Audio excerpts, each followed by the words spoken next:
we've got a pretty special piece of equipment on our hands today, and that is this, the Vincent Bach Corporation 1E. A friend of mine on Facebook was kind enough to send this my way because he wanted to hear my take on it and see if I could get some use out of it. It really is an interesting mouthpiece. I don't know my Bach Corporation history too well, but it appears to be a small lettering no dot 1E. I don't know what date that might come from. I'll look it up and I'll put it up on the screen if I figure anything out that's conclusive. But this is a very interesting and specialized mouthpiece for a couple of reasons. I mean, Bach isn't known for their lead mouthpieces, and this is kind of what it might be considered. It's really wide on the inside. That inner diameter is huge, much larger than my 1.5, and I think corporation sizes might be a little bit larger than their modern equivalents. And the cup is extremely shallow. I did not realize how shallow a Bach E cup was. Aside from my Jet Tone 10S, this is the only mouthpiece I've ever played on with this cup depth. It is really, really shallow for me. And we're going to talk about why these parameters can make it hard for a lot of people to play this mouthpiece. So for the record, I'm used to a Bach 1.5A, not a corporation era, modern era mouthpiece. It's a bit old, but it's certainly not from the corporation days. The inner diameter on that mouthpiece from one opposing bowl of the rim to the other is about 17 millimeters. This one is probably 17.5 or more. I mean, it feels substantially larger on the chops, as if you went up like a couple sizes. So that, I guess, indicates to me that this one size is a little bit different than it is nowadays, because modern Bach 1s aren't really much larger than 1.5s. So this is a really significantly larger cup than what I'm used to, but the cup depth is, of course, really shallow. And something you'll notice with shallower mouthpieces, if you're not used to playing them, and I'm certainly not, I usually play on a Bach A cup, which is much deeper. If you play on a shallow cup, you might find your lip is actually touching the inside of the cup, which can actually help some people. It can prop their lip up and allow high notes to occur more easily. For me, it's just really uncomfortable, and I don't like that feeling much at all.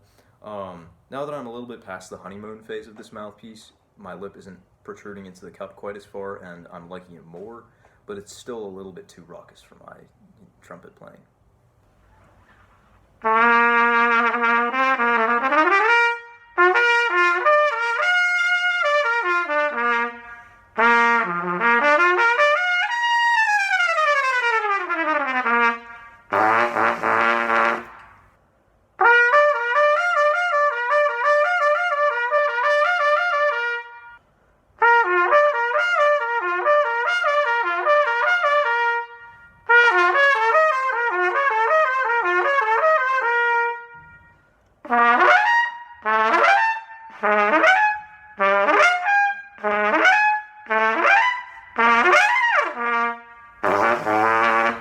We're all on that search for the perfect mouthpiece, and of course it doesn't exist, but I was talking to this Facebook friend of mine, and I had mentioned how I wanted to mess around with large inner diameters and shallow cups to see if maybe I could get a little bit more brilliance in my sound without sacrificing some of the low notes, because, let's be real, I can't sacrifice any of the low notes I have. They're really bad as they are. And that was sort of how this whole subject of the 1E came up and how he ended up sending this to me. What I've noticed about this mouthpiece is that all the notes are certainly present, and the low register isn't that much worse than on my 1.5A, and I really like a sound down low. It's got a lot of presence, a lot of bark to it. But some of the slotting can be a little bit off, especially as you ascend. High G is ridiculously sharp. High C is a lot sharper than I'm used to, having to keep it down a bit more than usual.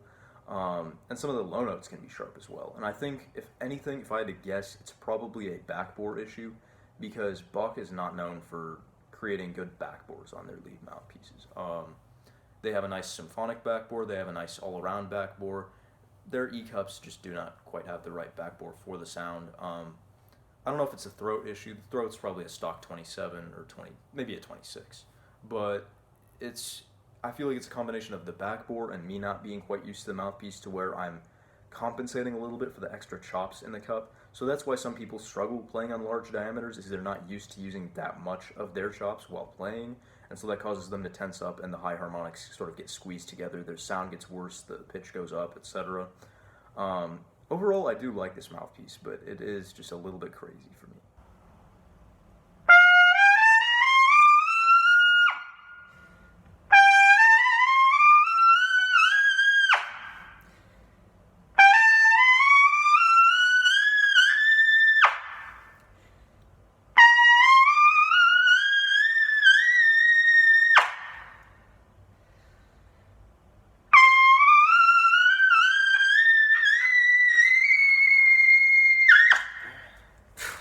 The reality is, this is not a Reeves mouthpiece, not GR or Monet or Harrelson or Lotus or anything like that. This is a Vincent Bach Corporation mouthpiece, and it gives me the easiest double high C's and D's I have ever played. Even my jet tone cannot top it, which is interesting to me. It's not the results I expected, because sometimes, about like 30% of the time, this mouthpiece works so stupidly well for me I would never want to play on anything else. And then the other 70% of the time it's like, I don't know about that. But if I'm honest, for a couple of reasons, I think this is not a lead mouthpiece for a like jazz setting. This is a pops mouthpiece for orchestral players, and I'm going to detail these reasons. So, first of all, it's a huge cup.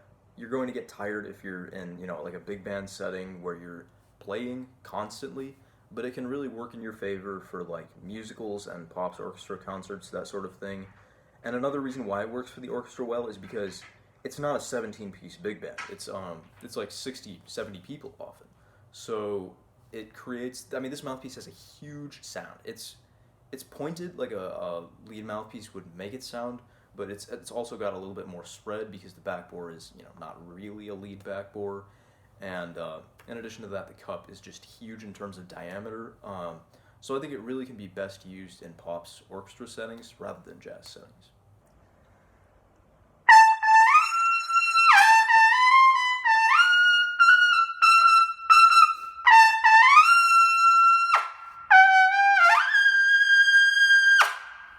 Never have I had a mouthpiece that lets me play double A on that fingering, so interesting.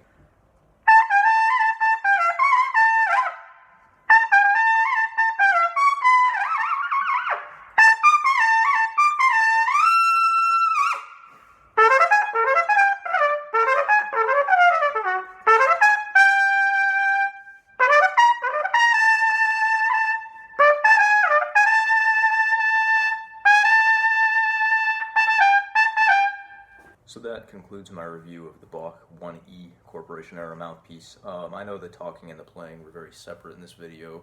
I'll try to bridge the gap better next time, but really this was just me getting my thoughts out on a very unique mouthpiece, why it might work for you, why it might not work for you, etc.